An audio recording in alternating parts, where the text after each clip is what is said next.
A telescope is a great instrument to observe the moon, planets, stars, and various other celestial objects. Now, technology has developed to a stage where we can detect exoplanets using a DSLR camera and a telescope or a compatible camera lens. The goal of our project is to build a network of robotic telescopes which would be fully automated for this purpose of detection of exoplanets. The central component of our project is a DSLR camera and a telescope or a compatible camera lens that is mounted on an equatorial mount.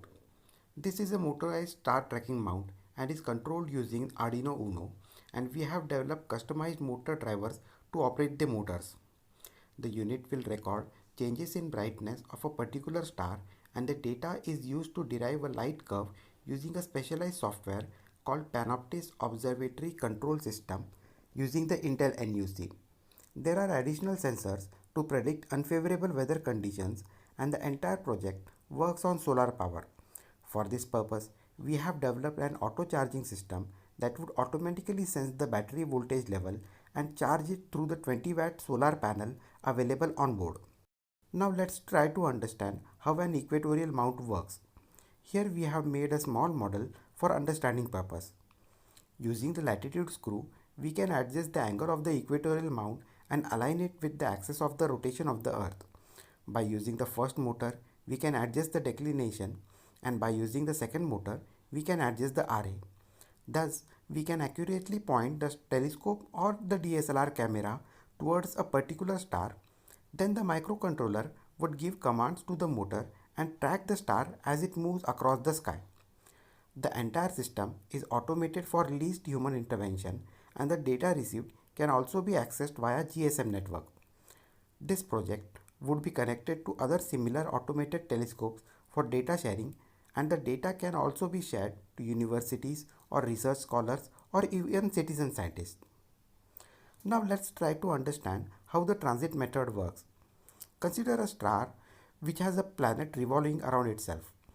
If the orbital plane of that solar system is oriented edge-on towards the Earth, then as the planet revolves around the star, it is likely to come in between the line of sight of the star and the Earth. Thus, some amount of light will be blocked by the planet, and this drop in intensity of light can be measured to give a light curve. By analyzing this light curve, we can predict various features of that exoplanet such as size, orbital period, distance from its parent star, surface temperature, etc. The advantages of having a citizen science project would be firstly to discover exoplanets along with confirmation of data obtained by satellites and observatories. Such units would also be cost effective in comparison to a full-fledged observatory, and the same technology can be used in other fields such as space debris detection. The project can also be used for educational purpose, wherein students shall get involved in actual research and not just simulation. This would also motivate the students towards science through various exhibitions, workshops, and training sessions. In addition to exoplanet survey, the robotic telescope is also capable of astrophotography and observing rare astronomical events like eclipse, meteor shower, lunar transit, etc. We are working under the guidance of the seniors from the Project Panoptis team, and our aim is to develop a large network of robotic telescopes across India.